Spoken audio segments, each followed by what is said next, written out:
بہت دور بادلوں سے اوپر ایک ایسی وادی تھی جہاں رات کبھی مکمل اندھیری نہیں ہوتی تھی، کیونکہ وہاں ایک خاموش پری رہتی تھی۔ اس پری کا نام تھا ایلورا۔ ایلورا بول نہیں سکتی تھی، مگر اس کے خواب بولتے۔ اس کے پر چاندی سے بنے ہوئے تھے اور آنکھوں میں وقت کی چمک تھی۔ کہا جاتا تھا کہ وہ خوابوں کی محافظ پری ہے جو انسانوں کو امید دیتی ہے۔ ایک رات چاند نے سانس لینا چھوڑ دیا، ستارے ایک ایک کر کے بجھنے لگے، وقت رک گیا اور خواب ٹوٹنے لگے۔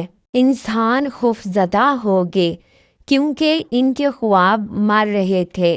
ایلورا کو پتہ چلا کہ کسی نے وقت سے ایک خواب چرا لیا ہے، وہ خواب جو پوری دنیا کو روشن رکھتا تھا۔ وہ خواب صرف ایک جگہ چھپا تھا، بھولی ہوئی گردنوں کے جنگل میں۔ ایلورا نے اپنے پر کھولے اور پہلی بار خوف محسوس کیا، کیونکہ اس جنگل میں جو جاتا ہے وہ اپنا ماضی بھول جاتا ہے۔ راستے میں اس نے ایک ننھے انسانی بچے کو دیکھا جس کے ہاتھ میں ٹوٹا ہوا خواب تھا۔ بچے نے کہا، میں نے یہ خواب بچانے کی کوشش کی مگر وقت مجھ سے ناراض ہو گیا۔ ایلورا نے اس بچے کا ہاتھ تھاما اور اپنی خاموشی اس کے حوالے کر دی۔ جیسے ہی وہ جنگل میں داخل ہوا، وقت چیخنے لگا، گردیاں الٹی چلنے لگی۔ اچانک ایک سیاہ پری ظاہر ہوئی جس نے کہا، خواب انسانوں کے لائق نہیں۔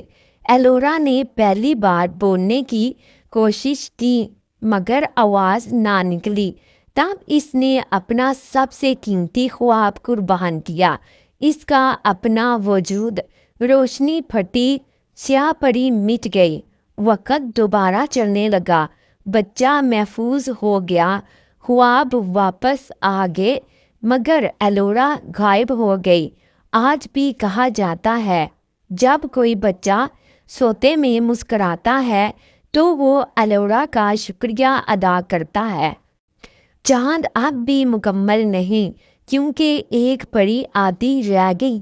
اگر کبھی رات بہت خاموش ہو اور خواب بہت خوبصورت آئیں تو سمجھ لینا ایلورا قریب ہے۔ وہ بھول نہیں سکتی مگر سن سکتی ہے، اور صرف ان لوگوں کے خواب بچاتی ہے جو امید نہیں چھوڑتے۔ یہ کہانی ختم نہیں ہوئی کیونکہ خواب کبھی ختم نہیں ہوتے۔ شاید آج رات تمہارا خواب سب سے زیادہ محفوظ ہو کیونکہ ایلورا جاگ رہی ہے۔ اگر تم نے اس کہانی کو آخر تک سنا تو تم خاص ہو اور خواب تمہیں پہچانتے ہیں۔ اگر آپ کو جادوئی کہانیاں پسند ہیں اور خوابوں کی دنیا میں کھو جانا چاہتے ہیں تو ابھی ہمارے چینل کو سبسکرائب کریں، کیونکہ یہاں ہر کہانی ایک نیا جادو ہے اور اگلی کہانی شاید آپ کے خوابوں کے مطابق ہو۔